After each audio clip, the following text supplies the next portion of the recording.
This is a story about Victor, based on the Railway series by the Reverend W. Awdry, and read aloud by me, Chris Richardson.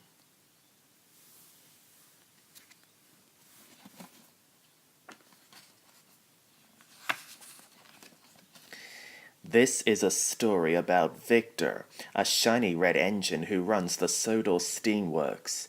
But when Thomas had to take over, it took Victor to show him that really useful engines listen to each other. One morning, the Fat Controller had a special new job for Thomas.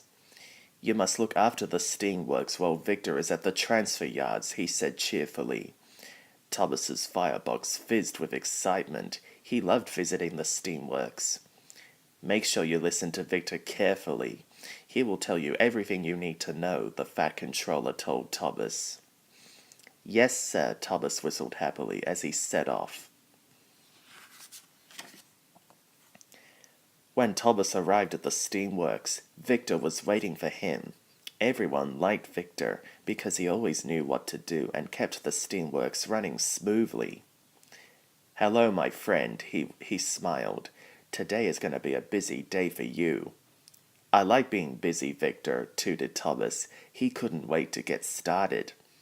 "Now, Thomas," said Victor firmly, "when an engine comes in, you must listen carefully to their problem. If you get stuck, ask Kevin." A cheerful yellow crane wheeled towards Thomas and Victor. "That's right, Thomas," said Kevin. "Just ask me if you get in a fix." But Thomas was too excited to listen. He just wanted to get on with his very important job. "Don't worry, Victor. I know what to do," he chuffed. "You better get going or you'll be late." Victor puffed off towards the transfer yards. Thomas was now in charge. Before long, Spencer steamed into the steamworks. His shiny paint was scratched. "Where's Victor?" Spencer asked. "He's away today. I'm in charge," Thomas replied. "I'll check you from whistle to wheels." Kevin was worried. "Thomas, Spencer only needs a new coat of paint," he said. But Thomas wasn't listening to Kevin. After all, he was in charge. "Put Spencer up on the hoist, Kevin," he said bossily before puffing away. A few moments later, Henry arrived at the steamworks. He was spluttering and stuttering, wheezing and sneezing. He was surprised to see Thomas instead of Victor. "Victor is away today. I'm in charge," said Thomas. "I know what's wrong. You've been given the wrong coal, Henry." "Oh no, Thomas, I have my special coal. The problem is," Henry wheezed. But Thomas wasn't listening. After all, he was in charge. He asked Kevin to fetch Henry's coal. Next, James puffed into the steamworks. His funnel was blocked with straw and twigs. "Where's Victor?" he puffed slowly. "He's away today. I'm in charge," said Thomas. "What you need is a new funnel, James." "Oh no, Thomas," James began. But Thomas wasn't listening. He was in charge. "Kevin, find a spare funnel, please," he tooted. Thomas looked around the busy steamworks and felt very proud indeed. Poor Kevin wheeled this way and that with worry. He wanted to help, but Thomas had given the little crane too many jobs to do. Then there was trouble. As Kevin reversed with Henry's coal, he bumped the control panel and sent Spencer shuddering into the air. "Heaving hooks," Kevin cried. He dropped the coal in surprise and black dust flew everywhere. The engines couldn't see a thing. Henry biffed into James, and James blew the biggest puff of steam he had ever blown. Soon the gleaming steamworks was covered in soot, twigs, and straw. Thomas heard a voice through the dark clouds of dust. "Sizzling Sodor! What has happened to my steamworks?" said the voice. It was Victor.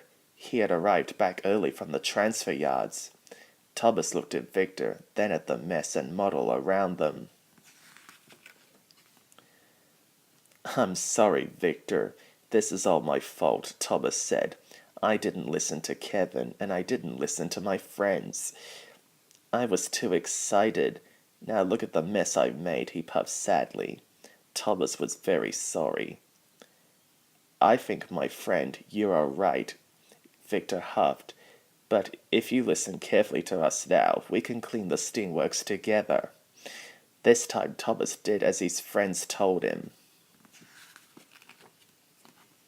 First they took Spencer down from the hoist. I don't need checking from whistle to wheels, Thomas. I just need some new paint for my scratches and scuffs, he said.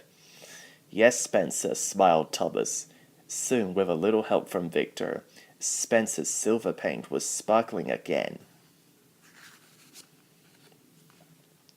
Next, Victor and Thomas talked to Henry. I have my special coal, he told them, but my firebox is making me wheeze and sneeze. Now that he knew what the real problem was, Thomas knew just what to do. Don't worry, Henry, Thomas whistled. Your firebox needs a clean, that's all. Thomas was right. After Victor and Thomas had helped clean Henry's firebox, Henry felt as good as new. Last of all, Thomas and Victor went to help James.